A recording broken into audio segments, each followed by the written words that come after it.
Less than 15 miles from the border with Pakistan, Newsom and his men are at the far edge of the war on terror. The only way to get anything done effectively up here is from the high ground. Down there on the road by the river, you're just the target. Get your rifle. Put your hand up.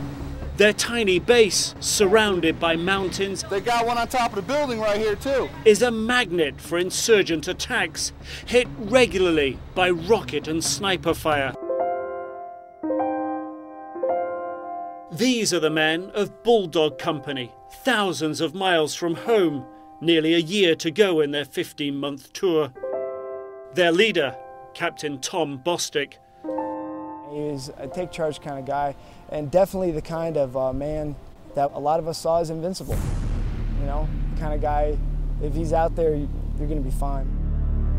But on July 27th, just after daybreak, as Captain Tom Bostic led his men on a routine patrol, they aren't so sure. Sergeant Wilson has a bad feeling as they head 8 miles from their base to the tiny village of Siret-Calais, a few scattered huts next to a fast river in a narrow and steep-sided valley. Part of our mission, a subtask, was to go into the village of Siret-Calais and conduct a village assessment, basically talk to all of the elders. The other part of their mission, to check out intel reports that insurgents were planning an attack. We heard that there was something like 100 fighters, just to the southwest. Bostic and his men set up a stakeout, placing 40 US and 30 Afghan National Army A&A soldiers strategically around the village. Newsom stands by with a quick reaction force of 15 more soldiers. But soon they learn their enemy is dug into the mountains too. Within 30 minutes of actually leaving Siret-Calais, the first actual round was fired. It was awfully quick. You heard them being shot at you, but you had no idea where they were. These weren't farmers with an AK out there. These were trained fighters who knew what they were doing. We were outnumbered and we were surrounded. We had RPGs being fired every couple seconds at us. Rounds are pinging off the turret, hitting off the doors.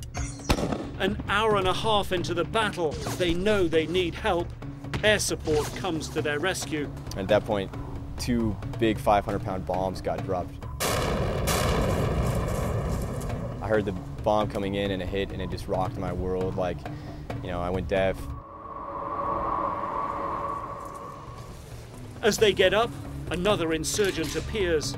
That was when Sergeant Frishy got shot. It was like two rounds.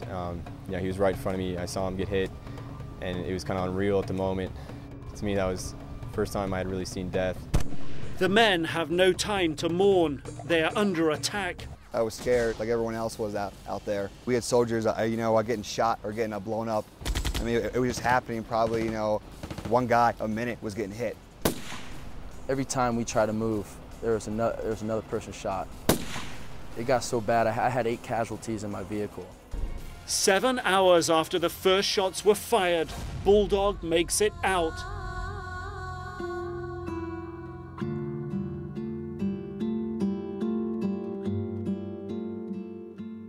Seven US soldiers are wounded, 2 are dead. The Afghans lost even more. But there is frustration.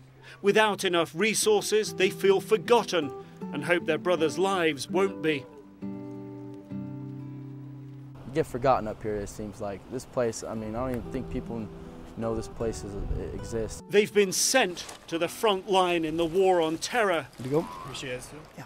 They have enough manpower and weaponry for most of them to survive, but not all of them, and not enough to win. Nick Robertson, CNN, Forward Operating Base Keating, Afghanistan.